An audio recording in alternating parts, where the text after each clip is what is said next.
만유를 통하여 일하시고 만유 안에 계신 하나님께 찬양과 경배를 드립니다. 죄와 허물로 멸망받을 수밖에 없는 우리를 예수 그리스도의 십자가의 희생과 헌신을 통하여 오직 은혜, 오직 믿음으로 구원하여 주시고 영원한 생명을 주신 것 참으로 감사를 드립니다. 그러나 그동안에도 살면서 내 욕심과 세상의 가치관과 죄악된 풍속을 따라 살았음을 고백합니다. 용서하여 주옵소서. 입술로는 주여 부르면서 주님만을 따르며 살기로 결심하고 결단했지만 순간순간 믿음으로 살지 못한 불신앙과 불순종의 죄를 용서하여 주시고 하나님을 주인으로 모시고 말씀을 따라 살아갈 수 있도록 믿음과 능력을 주옵소서. 온 세계가 코로나19로 고통당하고 있습니다. 대면 예배조차 쉽지 않고 모든 사회 활동이 위축되어 생업이 어려운 많은 사람들이 있습니다. 하루속히 코로나19가 물러가고 종식되어서 모든 일상의 삶이 건강하게 회복되게 하옵소서. 이 위기를 통하여 교회가 교회됨을 회복하게 하셔서 세상 가운데서 빛과 소금의 교회, 구원의 방주로서의 교회됨의 사명을 온전히 감당할 수 있게 하옵소서. 성악교회를 축복하여 주옵소서. 어려움 속에서도 지금까지 교회를 지켜주셔서 감사드립니다. 말씀을 수종 들고 교회를 이끌어 가시며 섬기시는 목사님에게 영육간의 강건함으로 지켜 축복하여 주시고 성령의 능력과 권능과 은사를 더하여 주옵소서. 코로나19의 어려움 속에서 세상에 동화되어 가지 않게 하시고 우리 각자에게 주신 하나님의 소명을 삶 속에서 순종과 헌신과 사랑으로 이루어갈 수 있도록 믿음과 용기와 지혜를 주옵소서. 몸과 마음이 상하고 병든 성도님들을 불쌍히 여겨주셔서 하나님의 능력의 오른손으로 안수하시고 치료하여 주옵소서. 군복무 중에 있는 형제들과 타지에 그리고 외국에 있는 모든 사랑하는 자녀들을 축복하시고 인도하시며 동행하여 주옵소서. 연로한 권사님들과 집사님들 평생에 하나님의 집에서 감사하며 예배하며 하나님께 영광 돌리며 살아갈 수 있도록 성령 충만함과 믿음과 건강을 주옵시고 특별히 어린이부, 청소년부, 청년부를 축복하여 주셔서 하나님을 사랑하고 말씀에 순종하며 자라나고 성장하며 성숙하여져서 세상에 복음의 빛을 전하며 사는 선한 영향력을 끼치는 복된 자녀들이 되게 하옵소서. 이 시간 예배 가운데 주님이 임재하시고 역사하심을 믿사오며 진정과 신령으로 예배하기를 원하오며 살아계시고 능력이 많으신 예수 그리스도의 이름 받들어 기도드립니다. 아멘.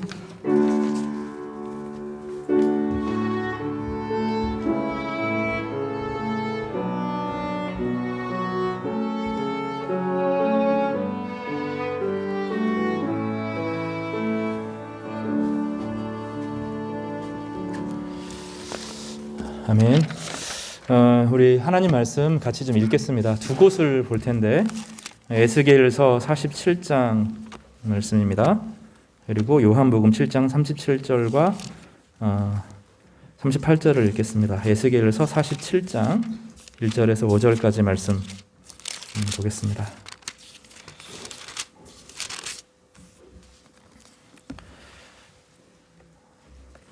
제가 가지고 있는 성경으로는 1227쪽 혹은 1182쪽입니다. 같이 읽어보면 좋겠어요. 한 목소리를 천천히 생각하면서 천천히 읽겠습니다. 시작.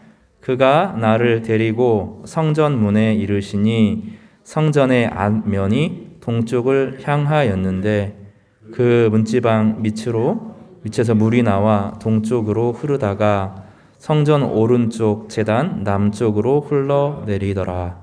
그가 또 나를 데리고 북문으로 나가서 바깥길로 꺾여 동문을 향한 바깥문에 이르시기로 본즉 물이 그 오른쪽에서 스며 나오더라.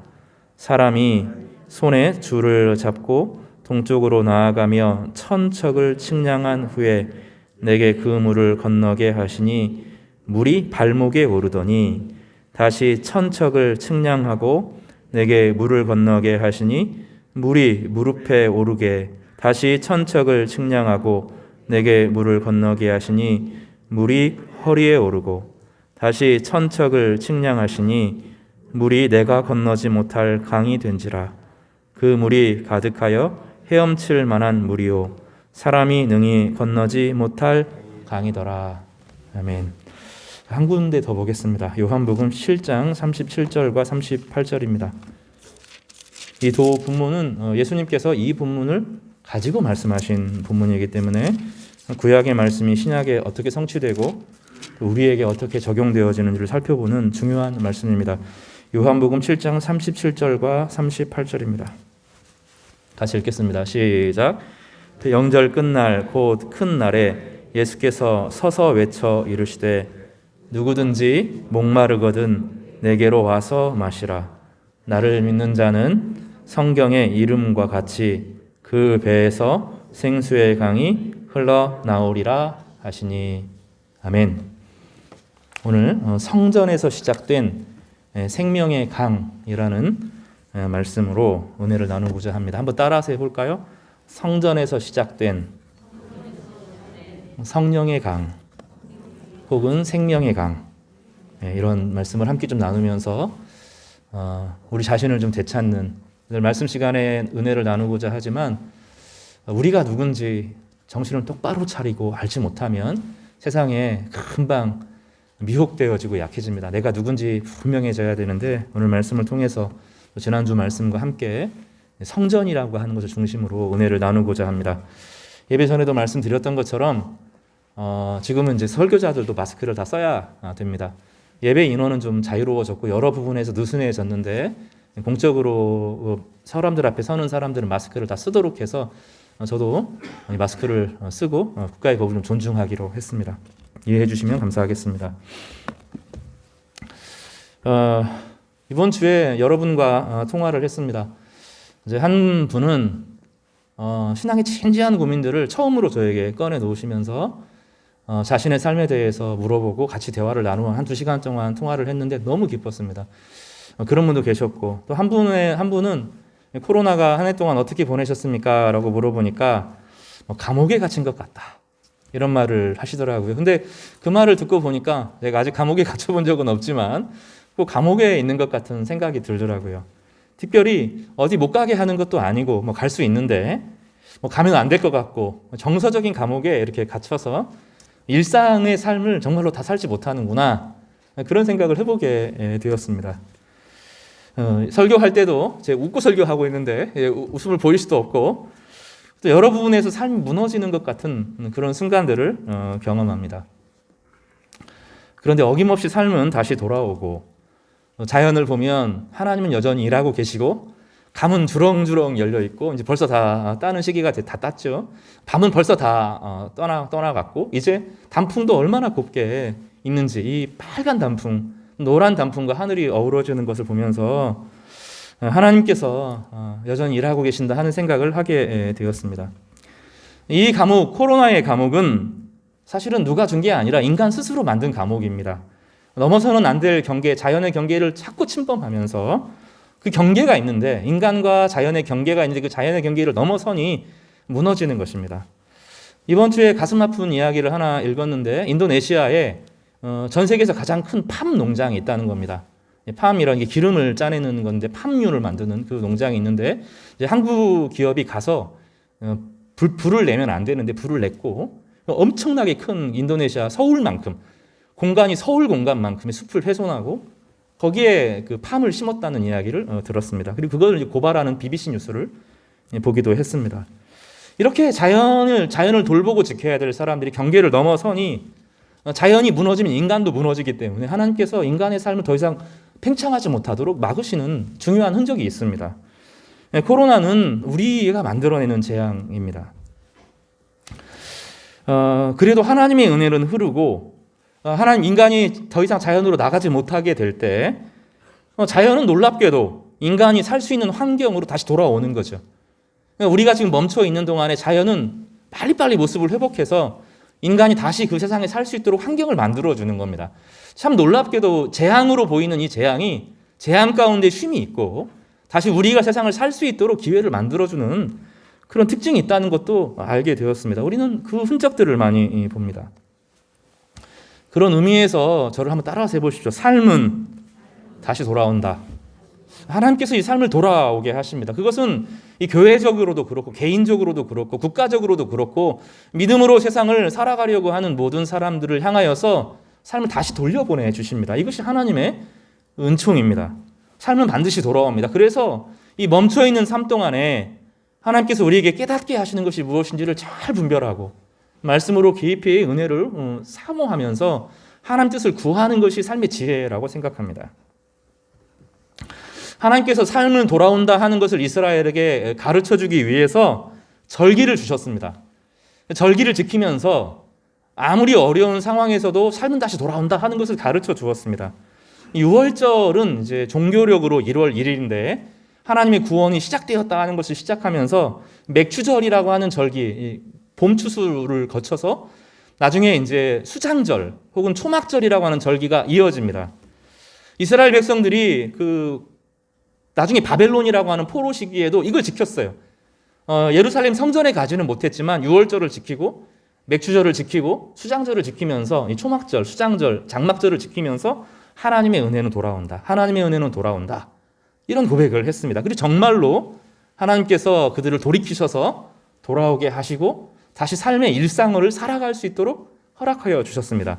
근데 그때 일상을 돌아올 때는 과거에 망가진 일상이 아니라 영적으로 깨어있는 일상, 하나님을 향하여 기쁨으로 감사하는 일상을 함께 살기도 했습니다. 그게 이제 에스라 시대고 느헤미야 시대이고 마카비 시대고 그걸 기초로 해서 이제 예수님께서 예루살렘에 입성하시게 된 것입니다. 이스라엘의 절기는 이제 대절기가 3가지가 있고 소절기가 4가지가 있는데 합쳐가지고 총 7가지 절기가 있습니다. 절기는 2가지 의미를 가지는데 첫 번째는 순환하다 그런 뜻입니다. 다시 돌아온다 그런 뜻이 있습니다. 그런가 하면 이 절기라고 하는 것은 춤춘다 그런 의미가 있어요. 우리 신앙에서 참 이게 힘든 것이 무엇이냐면 춤이 없어요. 춤이. 우리 문화에 춤이 없어서 신앙이 너무 경직되어 있는 것입니다. 신앙은 노래하고 찬양하며 춤춰야 되는데 이 춤이 사라진 거죠. 춤을 회복해야 됩니다. 내년에는 워십팀도 좀 만들고 해서 온 성도들이 좀 춤을 추는 신앙이 되면 좋겠다. 그런 마음의 다짐도 갖고 있습니다. 하나님은 이 절기를 지키면서 하나님의 은혜를 사모하고 나누는 가운데 그 돌아오는 신앙, 하나님께서 우리 일상을 돌려주실 것이라고 하는 기대를 가지고 하나님이 주시는 이 자유를 누리고 추수를 누리면 언젠가 우리의 삶 전체를 춤추게 바꾸신다. 그런 은혜를 이 절기에 담으셨습니다. 그러니까 절기에는 항상 춤이 따랐습니다. 6월절에도 춤을 추었고 맥추절에도 춤을 추었고 장막절에도 춤을 추었습니다.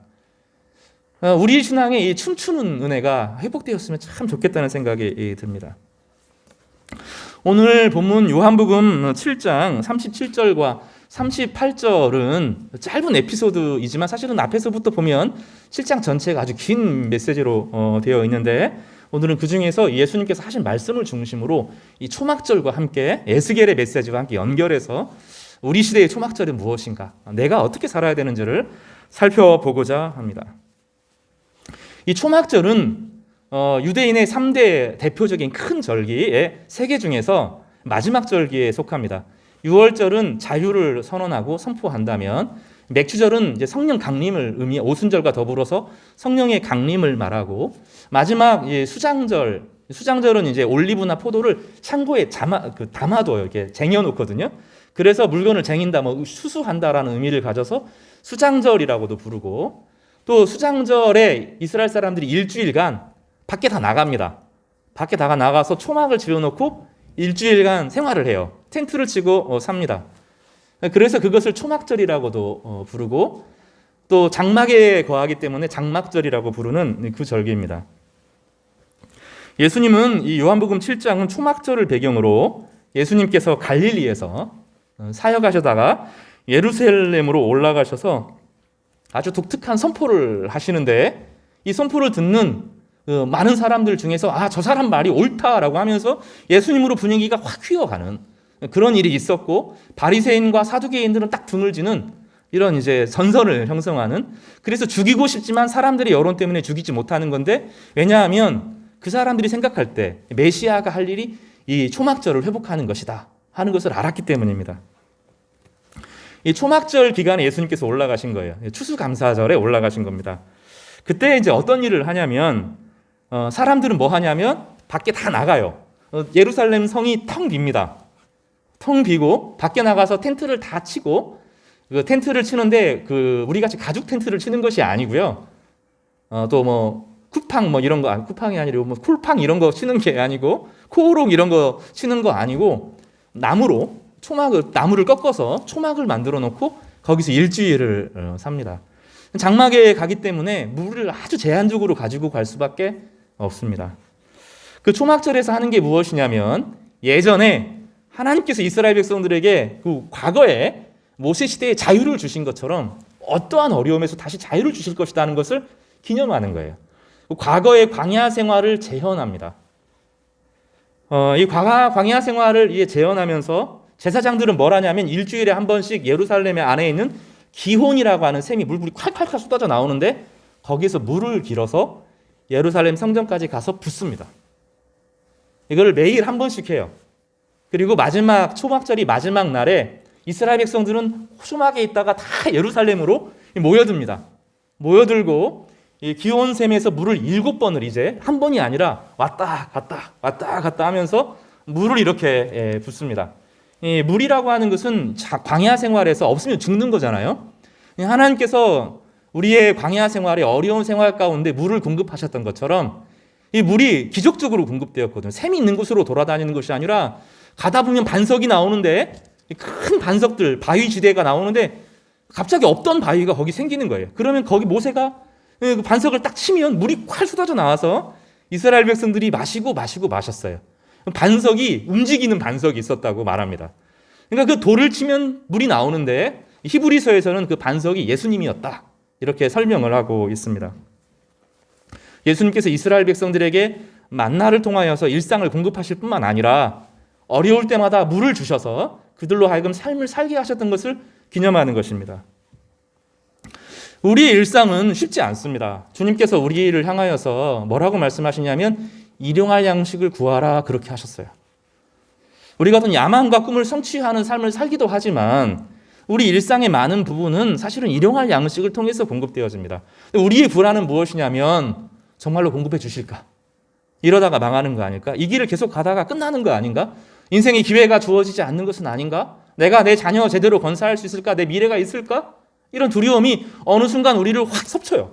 잘 있다가, 항상 그러는 것은 아닌데 내면에 있다가 어떤 상황을 만나면 그 불안이 우리를 확 휘어잡습니다. 그러면 잠도 못 자고 마음의 분노도 일어나고 사소한 것으로도 화를 내고 어떤 일을 할 때도 의욕이 떨어지고, 그렇게 말합니다. 주님은 일용할 양식을 구하라고 말씀하셨고, 이 이집트에서 광야로 나올 때 아무것도 없이 잠깐 물건을 챙기고 나왔지만 40년이나 광야에서 버틸 만큼이 되지 않았거든요. 근데 이스라엘 백성들은 광야에서 살아남았습니다. 그리고 나중에 가나안 땅에 정착했고 자신의 삶을 일구게 되었습니다. 광야 생활에서 피할 반석이 되고 물을 주셨던 것처럼, 믿음으로 살아가는 사람들에게 자유를 시작하게 하신 분이 자유를 완성해서 이스라엘 백성들로 하여금 찬양을 받도록 하시겠다 하는 것이 이스라엘 백성들을 향한 하나님의 계획이었습니다. 제가 크게 설교할게요. 제 설교 들리시죠? 안 들리세요? 예, 크게 이야기하겠습니다. 저희가 전원 상황이 좀 좋지가 않습니다. 예수님께서는 뭐라고 말씀하시냐면, 그런 상황에서 갑자기 오셔서 초막절에 은밀하게 올라오셨어요. 제자들도 데리고 가지 않고 은밀하게 그곳에 오셔서, 나를 믿는 자는 성경의 이름과 같이 그 배에서 생수의 강이 흘러나리라, 그 말씀하셨습니다. 영적인 목마름이 없을 것이다. 다시 말하면 또 이스라엘 백성들이 영적인 목마름뿐만 아니라 일상의 삶 가운데도 하나님께서 물을 공급하여 주셨던 것처럼 그들의 삶에 은혜를 공급하여 주시겠다 하면서, 나를 믿는 자는 성경의 이름과 같이 그 배에서 생수의 강이 흘러나리라고 하셨습니다.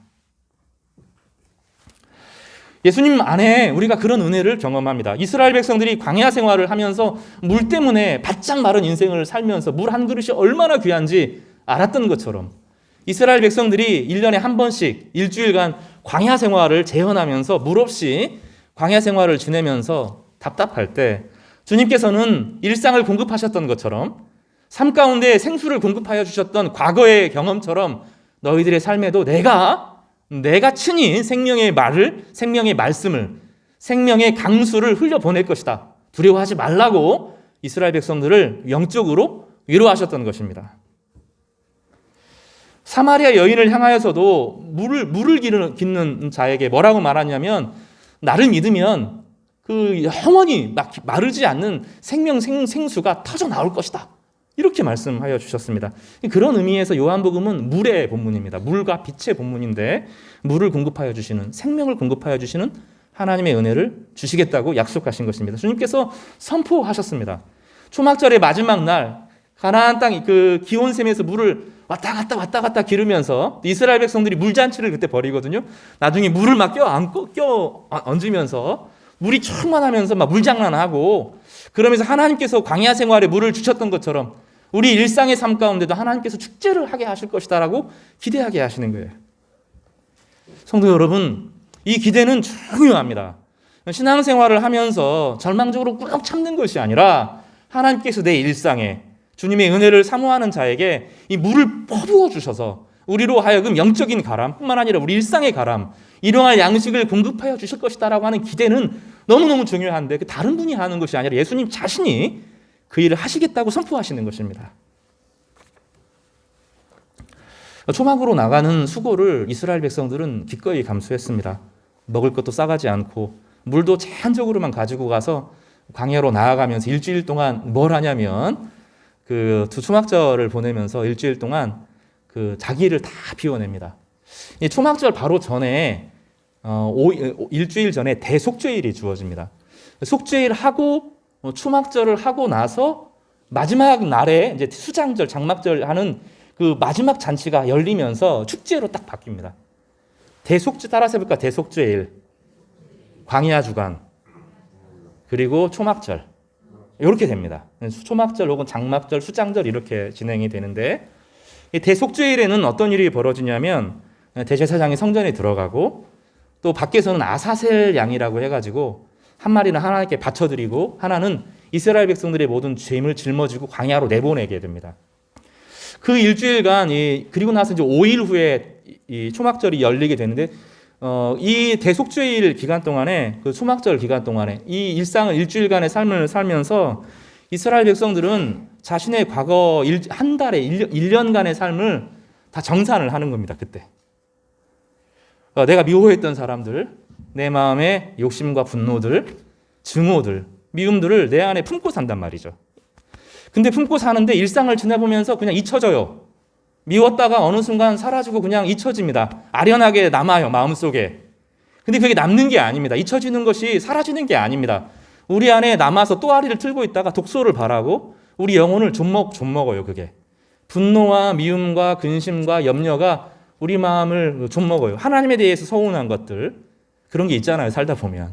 성도에 대해서 서운한 것들, 또 일생을 살다가 어려웠던 여러 가지 것들, 그걸 가만히 두고 마음속에 두면 잊혀지는 것 같은데 어느 순간 좀을 먹어요, 우리 안에서. 그럼 삶을 무기력하게 만들고 지치게 만들고 피곤하게 만듭니다. 우리 안에 그런 게 다 있습니다. 1년을 지내보면서 우리도 인간관계를 하다 보면 아무리 신앙생활을 잘해도 서로를 미워하기도 하고 분노하기도 하고 또 하나님을 신뢰하지 못해서 삶이 무너지기도 하고 억울하게 당한 일도 있고 그런 것들이 우리 안에 켜켜이 쌓이는데 때때로 기도하면서 정리된 것도 있지만 잊혀지지 않고 내 내면에 고스란히 쌓이는 게 있는 거죠. 그게 독소처럼 우리 발목을 딱 잡습니다. 어떤 일을 시작을 할 때 딱 바로 막아요. 용기가 생기지 않거나 지혜가 생기지 않거나 마음을 다해서 함께 섬기지 못하거나 그런 일들을 우리 안에 딱 만들어 놓습니다. 사라지지 않습니다. 죄는 잊혀진다고 사라지는 것이 아닙니다. 김치 냉장고, 지금 이제 김치 냉장고 그거 요즘 김장하려고 하면 다 비워내야 되는 거예요. 냉장고 안에 싹 긁어내고 그래야 채워지는 것이지 거기 막 물건 쟁여놓는다고 되는 게 아닙니다. 싹 한번 긁어내야 되는 거죠.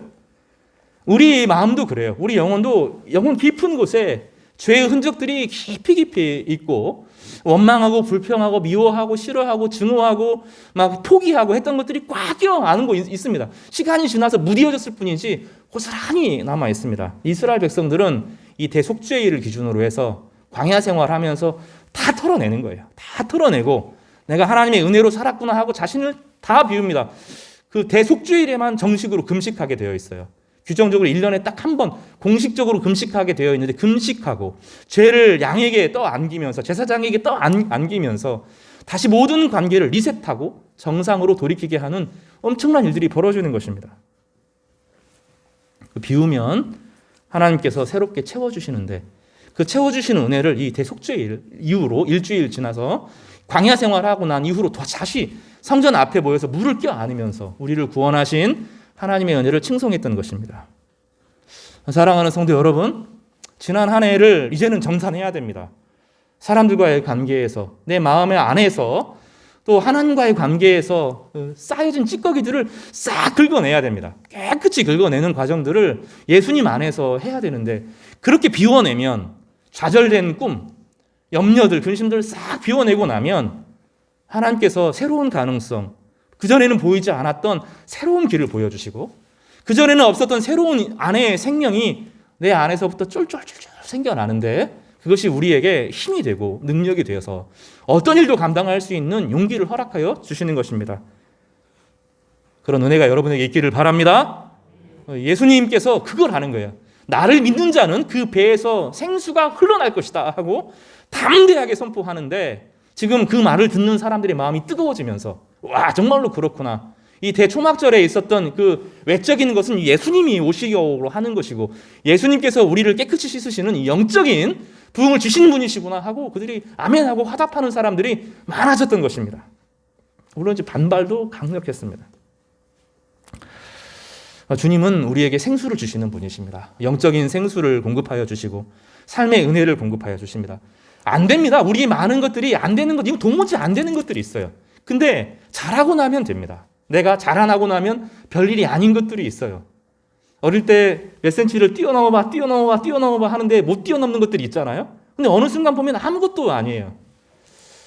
예전에 제가 이제 얼마 전에 그 초등학교 제가 이제 진북초등학교를 2학년에서부터 이제 4학년 때까지 다녔는데 5학년 때까지 다녔는데 전북 그 제가 살았던 집에서 진북초등학교 가보니까 진짜 거리가 짧더라고요. 얼마 안 되더라고요. 근데 그 어릴 때는 그렇게 거리 길었어요. 거기만 학교 가는 게 그렇게 길어가지고 막 끙끙끙 대면서 다리 아프다고 그랬는데 지금 보니까 아무것도 아니더라고요. 우리 안에 권능이 부어지면 내가 영적으로 자라면 아무 일도 아닌데 영적으로 어리고 내 안에 힘과 근육이 없어서 못하는 것들이 많다고요. 주님께서는 이거를 잘 지혜롭게 하셔서 영적으로 성장한 만큼 주시기를 바라세요. 솔로몬을 보면서도 알듯이 그 감당하지 못할 은혜를 주니까 그 감당하지 못하는 그 은혜가 오히려 그의 발목을 잡고 그를 망가뜨리고 그를 무너뜨리잖아요. 하나님께서는 우리가 영적으로 성장하기를 바라시고 이것을 감당할 만큼의 성숙과 성장을 바라시는 거예요. 바로 주님께서 그 일을 하시겠다는 거예요. 우리가 깨끗이 정결하게 되고 하나님 한 분 앞에 우리의 삶을 딱 드리게 되면 주님을 신뢰함으로 나아가게 되면 우리 원망과 저주가 우리 안에서 떠나게 되고 그 빈자리에 하나님의 은혜가 흘러 들어온다는 거예요. 추수감사절을 저희가 이제 곧 드리게 될 텐데 지금 초막절로 여러분을 좀 선포하시면서 하나님의 은혜를 좀 나누시기를 바랍니다. 그리고 때로는 금식하기도 하고 TV도 좀 당분간 끊으시고 SNS도 좀 끊으시고 유튜브도 좀 멈추시고 그리고 나와 하나님과의 관계가 지금 어디 있는지 한 주간을 한 해를 살면서 내가 얼마나 원망하고 저절하고 두려웠는지를 하나님께 좀 다 맡기시기를 바랍니다. 그리고 나면 불가능해 보였던 이것들, 용기 없는 것들이 우리 가운데 다시 회복이 되어지고 세상을 바라보는 힘이 생기고 용기가 생기면서 내가 이렇게 살아야 되겠구나 하는 새로운 결단과 의지와 용기와 환경과 조건들을 주님께서 열어주시기를 바랍니다. 그런 은혜가 여러분에게 있기를 간절히 바랍니다. 근데 주님께서 이 본문을 말씀하시면서 두 번째로 살펴볼 것은 두 번째 주제를 살필 건데 나를 믿는 자는 그 배에서 생수의 강이 흘러나리라 이렇게 말씀하시지 않고 한 구절을 더 덧붙이십니다. 뭐라고 말하냐면 성경의 이름과 같이 성경에서 말했던 것처럼 그 배에서 생수의 강이 흘러나리라 이렇게 덧붙이십니다. 이 성전의 이 성경의 이름과 같이라고 하는 본문은 에스겔에서 읽었던 47장 1절에서 5절까지 말씀입니다. 어렵지 않습니다. 옛날에 이스라엘 백성들이 솔로몬 때 잘 살았잖아요. 솔로몬의 통치가 자신에게 주어진 복을 감당하지 못해서 우상숭배에 빠지고 탐심에 빠지고 권력욕에 빠지면서 나라가 엉망이 됩니다. 그래서 잠재적인 위험이 솔로몬 때도 있었지만 봉합되고 있다가 나중에 르호보암 때 폭발하게 되어지면서 북과 남으로 갈라지고 이스라엘이 어려워집니다. 북이스라엘이 나중에 아수르에게 망하게 되고 남유다도 점점점 그 악한 길을 가다가 바벨론에 의해서 망하게 됩니다. 망할 때 두 명의 선지자가 있었습니다. 한 선지자는 우리가 잘 아는 예레미야입니다. 예레미야는 파괴시키는 사람입니다. 그 안에 있는 신앙은 신앙이라고 생각하는데 사실은 온전하지 않은 신앙에 대해서 막 공격을 하면서 우상을 파괴했습니다. 가끔 설교를 하다 보면 또 성도들을 대하다 보면 또 자신을 보다 보면 믿음이라고 생각하는데 기복주의고 우상이고 그런 게 많이 있어요. 이거를 막 공격하면 사람들이 끔찍하게 싫어합니다. 근데 예레미야는 그 사역을 합니다. 그 사역을 예루살렘에서 사역을 하고 예레미야는 사람들의 우상 하나님이라고 말하지만 하나님이 아닌 것들을 파괴시키는 일들을 했습니다. 근데 이제 다니엘 때 우리가 잘 아는 것처럼 다니엘 때 사람들이 포로로 잡혀가는데 그 포로에 다니엘과 사드락과 메삭과 아벤느고만 있었던 것이 아니라 이 선지자 에스겔이라는 사람이 있었습니다. 이제 에스겔은 성전이 파괴된 것을 보면서 이스라엘 사람들이 하나님을 섬긴다 하는 그 금으로 된 성전 안에서 온갖 더러운 것, 성전 때문에 이스라엘 백성들이 섬기지 못했던 것, 이미 성전이 파괴됐을 때 에스겔은 바벨론의 포로가 되어서 이스라엘 백성들에게 영적인 성전이 회복될 것이다 하고 꿈과 비전을 주신 사람입니다. 그러니까 한 사람은 파괴시킨 사람이고 한 사람은 세운 사람입니다. 한 사람은 비운 사람이고 한 사람은 채운 사람입니다. 교회 안에서는 그 두 가지가 항상 있어요. 설교 안에도 비워야 되고 채워야 됩니다. 파괴시켜야 되고 다시 세워야 됩니다. 이 두 가지가 늘 같이 있어요. 신앙생활은 이 두 가지를 계속 같이 해야 되는 겁니다.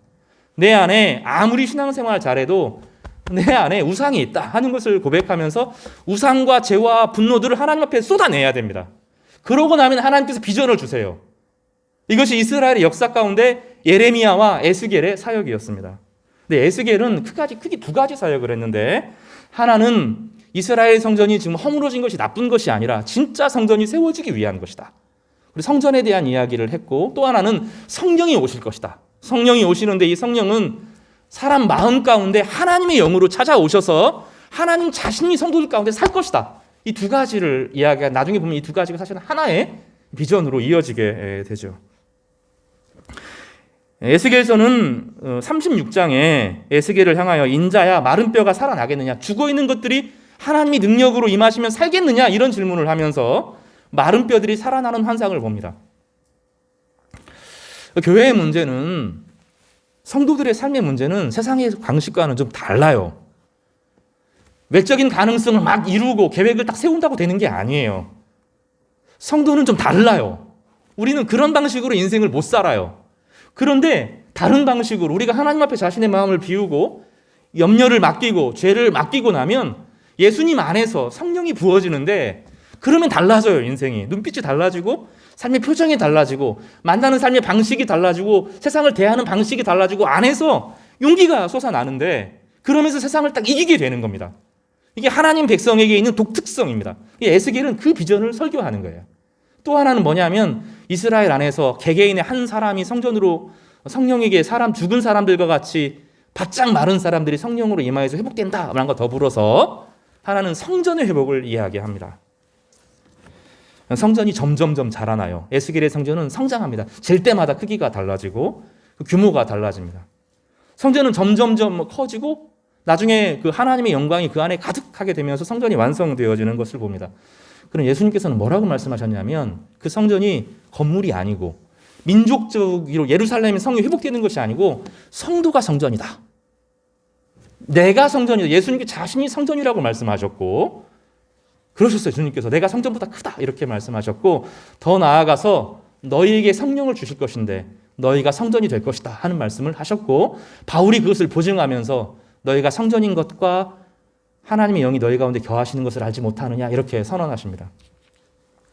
오늘 말씀은 예수님께서 아주 중요한 말씀을 하는데 에스겔서에서는 뭐라고 말했냐면 저를 보세요. 보좌가 있어요. 하나님 저를 보세요. 하나님의 보좌가 있어요. 하나님의 보좌는 세상을 다스리고 통치하는 왕의 보좌예요.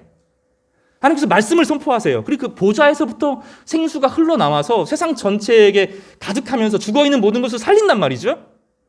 예수님께서 뭐라고 말했냐면 하늘의 보좌에서 외적으로 보이는 성전에서 생수가 흘러가는 것이 아니고 내 배에서 예수님을 믿는 사람들의 배에서부터 생수가 흘러난다 그랬어요.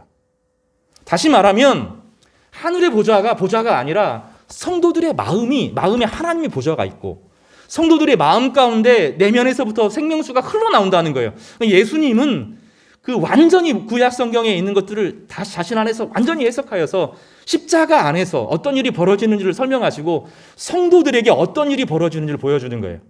놀라운 것은 이 본문에서 놀라운 것은 성도 안에 단지 성령만 흐르는 것이 아니라 성수의 강만 흘러나는 것이 아니라 하나님의 다스리는 보좌가 있다는 거예요. 안 놀라요? 안 놀라우신가 봐요. 이게 어떤 의미인지. 다시 말하면 우리 삶의 기도가 예전에도 여러 번 말씀드렸지만 다시 한 번 더 논리적으로 설명하는 거예요. 우리 안에 마음의 처소에서 드려지는 기도가 세상을 다스리시는 왕의 보좌의 역할을 한다는 겁니다. 그리고 그 기도 하나를 통하여 세상이 변하고 달라지고 생명의 능력이 단지 엄격한 왕의 통치로서 힘을 좌지우지하는 것이 아니라 살리는 역할을 한다는 거예요. 하늘의 보좌가 아니라 내면의 보좌 안에 성도들의 삶의 보좌 안에 마음 가운데 하나님의 능력이 생명수처럼 흘러간다는 이야기를 하는 거예요. 여러분 한 사람 한 사람이 하나님의 창조된 형상, 죄인으로 끝나는 것이 아니라 구속받은 하나님의 백성으로 끝나는 것이 아니라 더 나아가서 하나님의 보좌가 있는 지성소의 역할을 감당한다는 거예요. 여기서 괴리가 생겨요. 내가 뭘요? 내 기도는 응답된 것도 아닌 것 같고 내 삶은 무기력한 것 같고 내 삶은 맨날 실패만 반복하는데 주님은 아니라는 거예요. 여기서 갭이 생겨요. 하나님은 우리 한 사람 한 사람을 향하여서 지성소가 너희 안에 있다. 하나님의 다스림의 보좌가 그 안에 있다. 너의 기도를 통하여서 세상이 달라진다. 세상에 평화가 온다. 세상에 은혜가 임한다. 살린다. 네가 세상의 왕으로서 등극한다. 왕 같은 제사장이다. 이렇게 말씀하는데 나의 인생을 돌아보면 아무것도 아니거든요. 여전히 물 위를 걸으면서 푹 잠겨서 주여 살려주십시오 하는 것처럼 베드로처럼 우리는 절망 중에 있는 것 같이 느낀단 말이죠. 주님께서 그래서 이렇게 단서를 달아요. 나를 믿는 자는 이렇게 단서를 달아요.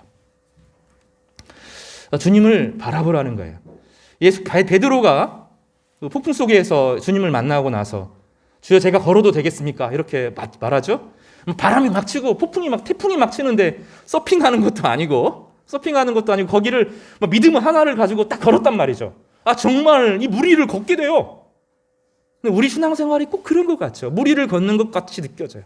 언제 빠질지 몰라요.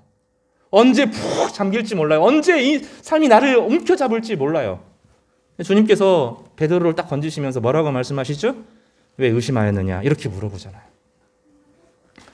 주님을 향하여 참된 믿음을 가진 사람들, 완전한 믿음은 아니, 주님을 바라보는 게 믿음인데 주님께 시선을 고정하고 예수 그리스도가 내 안에 살아계심을 믿고 하루하루 살아가는 일상의 삶을 살아가는 사람들에게 하나님은 뭐라고 말씀하시냐면 네 안에 보좌가 있고 네 안에 생명샘수가 흘러갈 것이고 너를 통해서 회복될 것이다. 그런 말씀하는 거예요. 다른 사람을 통해서 회복되는 게 아니에요. 기도하는 그 사람을 향하여서 믿음을 가진 그 사람을 통하여서 삶이 바뀌고 가정이 바뀌고 직장이 바뀌고 세상이 바뀐다는 것을 말합니다. 한 분과 상담을 하면서 제가 참 은혜를 많이 받았어요. 어떤 분이 참 미운 분이 있었다는 거예요. 직장에서 참 미운 분이 있었는데 그분을 향해서 그 직장 가정 안에서 같이 막 욕했다는 거예요. 그 참 나쁜 놈이라고 막 욕했다는 거예요. 어느 가정 예배를 회복하면서 그분을 위해서 진심으로 기도하기 시작했다는 거예요. 기도하면서 마음이 분노가 사라지면서 그 한 사람을 소중하게 대하려고 애썼다는 거예요. 근데 어느 순간 태도가 딱 바뀌었다는 거예요. 그분이 그토록 미워했던 분이, 함부로 평가하고 함부로 막 말을 했던 분이 어느 순간 인정해주고 격려해주고 회복하는 방식으로 삶이 딱 바뀌었다는 이야기를 해주더라고요. 세상이 바뀌는 게 아니라 내가 바뀌는 거죠. 내가 하나님의 형상으로 세워지고 내 안에 하나님의 보좌가 있음을 인정하고 성령의 은혜로 가지고 살아가면 물이 흘러나온다는 거예요. 보좌가. 죽음에 있는 모든 것들을, 심지어 이제 에스겔서에는 사해까지 살린다 그러는데 죽음의 바다까지 영적으로 살린다, 그런 의미를 갖습니다. 사해라고 하는 바다는 너무 염도가 심해서 사람이 둥둥 뜨는 곳입니다. 그리고 거기에는 너무 염도가 세서 삼투압 때문에 어떤 물고기도 살지 못하는 죽음의 바다입니다. 근데 그 물도 죽음의 바다, 저것은 절망이라고 말하는 것도 생명수가 흘러가면 거기도 살아난다고 주님께서 말씀하시는 거예요. 주님께서 이 에스겔서의 말씀을 함께 인용하면서 뭐라고 말하죠? 뭐라고 말해요? 나를 믿는 자는 성경의 이름과 같이 그 배에서, 다른 사람의 배가 아니라 여러분의 영혼 깊은 곳에서부터 하나님의 은혜가 흘러간다는 거예요. 하나님의 생명이 흘러간다는 거예요. 여러분의 기도를 통하여서 여러분만 사는 것이 아니라 가족이 살고 직장이 살고 세상이 변하는 왕의 자격을 갖춘다는 거예요. 이 마태복음서는, 우리는 요한복음 보고 있지만 마태복음서는 왕을 위한 가르침입니다. 이 마태복음 전체의 구조를 보면 어떻게 하면 왕으로서 통치를 할 것인가, 왕을 지도하는 내용이거든요. 하나님의 백성들은 왕이 되는 거예요. 왕으로서 이 세상을 다스리고 통치하는 역할을 감당하도록 부르시는 것입니다. 세상을 바꾸시려고 애쓰기 전에 내 안에 성령이 있음을 믿는 것, 내 안에 예수 그리스도가 있음을 믿고 살아가면 주님의 은혜가 내 삶에서 실제적으로 변하게 되는 그런 위로를 누리게 될 것입니다. 에스겔서 41장 1절에서 5절까지 있는 것처럼 그 본문의 그 보좌에서부터 흘러나온 물들이 세상 전체를 살리는 것처럼, 또 요한계시록 마지막 장에 생수의 강이 흘러서 길이 되고 길가의 모든 것들을 회복시키는 것처럼 여러분의 삶을 통하여서 하나님께서 죽어가는 모든 것들을 회복시킬 것이라고 약속하시는 것입니다. 요한복음 20장 21절에서 23절을 이렇게 설명합니다. 예수님께서 부활하시고 나서 숨을 내쉬며 이르시되 성령을 받으라. 그리고 너희가 그 죄를 가만히 두면 죄가 그대로 있을 것이고 죄를 사하면 죄가 없어질 것이다. 이건 죄를 사하는 것은 누구만 할 수 있냐? 왕만 할 수 있거든요. 이 당시 배경에서는 재판관이라 왕이 그 일들을 감당하는데 네가 왕이다 이렇게 말합니다. 너희가 가만히 두면 가만히 있는다는 거예요. 그러니까 세상의 모든 어려움들은 성도들의 문제입니다. 세상의 악이 문제가 아니라 우리가 왕처럼 안 살아서 그래요. 내가 그 일의 책임자인 것처럼 안 살아서 그래요. 그러나 내가 왕처럼 드러나서 세상을 향해 성경적인 방식으로 기도하기 시작하면 그 모든 일들을 이루어 주신다고 약속하고 계시는 것입니다. 이 배라고 하는 것은 창자를 말합니다. 옛날에 이스라엘 사람들은 영혼이 가슴에 있지 않고 창자에 있다고 생각했습니다. 예수님은 단창이 끊어지는, 창자가 끊어지는 고통을 가지고, 영혼이 파괴되는 고통을 가지고 여러분을 위해서 기도하셨습니다. 그 결과로 우리 모두가 나음을 입게 되었습니다. 하나님의 다스림과 통치와 생명력인 은혜가 영혼의 깊은 곳에서부터, 삶의 가장 근원적인 것에서부터 솟아나온다고 주님께서 약속하시는 거예요. 우리는 다른 사람이 필요합니다. 병원에 가면 치료해 줍니다. 그렇지만 병원에 오래 있었던 환자들도 어느 순간 주사와 약과 의사에 의존하는 생활만 하면 안 됩니다. 몸이 회복된다는 것은 더 이상 약과 의사와 간호사들이 없이 사는 것을 말합니다. 그 스스로 힘으로 사는 것입니다.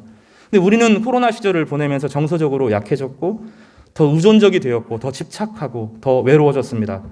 그런데 오늘 본문은 주님을 의지하는 사람들에게 마음에 힘을 주실 것이라고, 그 삶을 혼자 살 수 있을 뿐만 아니라 세상을 변화시킬 수 있는 힘과 능력이 다른 사람이 아니라 여러분 자신에게 임한다고, 우리 자신에게 그 힘이 주어질 것이라고 약속하고 계십니다. 나누어 줄 무엇인가가 생기게 될 것입니다. 다른 사람을 고치려고 하기보다는 내 안에 능력을 흘려보내서 그들을 격려하는 삶을 살게 될 것입니다. 어느 날 제가 컴퓨터가 안 돼요. 자꾸 문제가 생기더라고요. 그래서 이렇게도 하고 저렇게도 하고 키보드를 막 두드리고 그랬는데 안 되더라고요. 나중에 건전지 딱 가니까 되더라고요. 무선 키보드였거든요. 괜히 키보드 탓하는 거죠. 힘이 있으면 되는데. 에너지를 공급하니까 됩니다. 내 안에 에너지원이 생기면 되는 거예요. 이 문제가 해결되지 않는다는 것이 아니라 내 안에 힘이 없구나 하는 것을 선언할 뿐이죠. 그러나 주님께서 우리에게 힘을 주시겠다고, 그 어떠한 어려움들도 감당할 수 있는 파워를 주시겠다고 약속하시는 거예요. 어떤 사람에게요? 나를 믿는 자에게 주시겠다고 약속하는 것입니다. 그러면 더 이상 남 탓하지 않고 내 안에 있는 넘치는 생명력을 흘려보내는 인생을 살게 될 것이라고 약속하는 것입니다. 화가 나는 이유는 마음에 나를 지켜줄 만한 다른 힘이 없어져서 최악으로 화가 나는 거예요. 분노가 치밀어 오르는 것은 그 안에 내적인 힘이 상실되었기 때문입니다. 그 안에 독소가, 영적인 독소가 가득하기 때문입니다. 설교할 때 말씀드린 것처럼 냉장고도 비워야 하고 김치 냉장고도 비워야 하는 것처럼 우리 안에 분노와 좌절감들을 비워내고 새로운 힘으로 채워 넣어야 되는 거죠. 그리고 주님께서는 바로 그것을 하시겠다는 거예요. 나를 믿는 자는 생명의, 성경의 이름과 같이 생명수가 그 안에서 흘러나도록 하시겠다고 약속하시고 선언하셨다는 거예요. 비우지 않으면 썩습니다. 미움도 분노도 아무리 정당해도 가만히 두면 썩습니다. 그러나 그것을 다 내어놓으면 하나님께서 우리 안에 새로운 생명을 부어주시겠다고 약속하시고 선언하시고 선포하시고 실제로 이루셨고, 제자들에게 성령을 받으라 하면서 성령을 부어주시는데, 이 성령은 우리 안에 살아계신 하나님으로 우리 한 사람 한 사람을 성전으로 만든 하나님의 보좌로 만드는 역할을 한다고 주님께서 우리 가운데 가르쳐 주시고 계십니다. 요한복음 22장 1절에 5절 다시 말씀하면 수정같이 맑은 생명수의 강이 흐르는데 하나님과 어린 양의 보좌로부터 흘러나옵니다. 그 보좌가 어디 있어요? 우리 안에 있어요. 우리 영혼 중심에 있다고요. 거기서부터 흘러나와서 길 가운데로 흐르면서 길 강좌위에 나무가 있어 12가지 열매를 날마다 성령의 열매를 맺는 거죠. 사랑도 희락도 화평도 자비도 양선도 충성도 온유도 절제도 계속 열매를 맺으면서 세상을 살리는 거죠. 세상을 막 정죄하는 방식이 아니라 내 안에 상의 열매로 막 살려내는 거예요.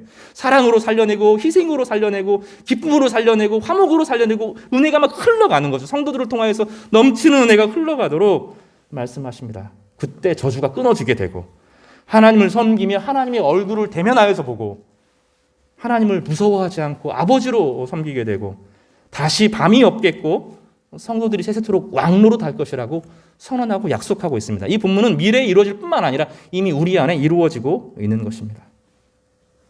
사랑하는 우리 성도 여러분, 여러분이 되게 멋있어 보여요. 함부로 못할 것 같아요. 왜 그렇죠? 여러분 안에 뭐가 있어요? 하나님의 보좌가 있거든요. 여러분 안에 생명생수가 막 흘러가고 있거든요. 여러분은 함부로 대할 수가 없습니다. 여러분 한 사람 한 사람이 그런 분들입니다. 이제부터 기도하기 시작하면, 약속 안에서 시작되면 선한 열매들이 여러분의 삶 안에서 이루어질 줄 믿습니다. 결론으로 간단하게 정리하겠습니다. 하나님은 일상을 돌려주실 것입니다. 그냥 돌아가면 안 되고 축제로 돌아가기를 바랍니다. 하나님은 우리 삶을 춤이 되게 하십니다. 축제, 돌아온다, 이 절기라고 하는 것은 춤이라고 하는 의미가 있는데 하나님은 우리 삶을 춤이 되게 하실 것입니다. 주님을 깊이 신뢰하면 주님께서 성전이 되실 뿐만 아니라 여러분을 성전으로 만들어주셔서 여러분의 기도를 통하여서 여러분의 삶의 방식을 통하여서 성령의 열매를 통하여서 세상을 회복시킬 줄 믿습니다. 한 주간 그 은혜를 누리고 묵상하는 우리 귀한 성도님 되시기를 주님의 이름으로 축복합니다. 기도하겠습니다.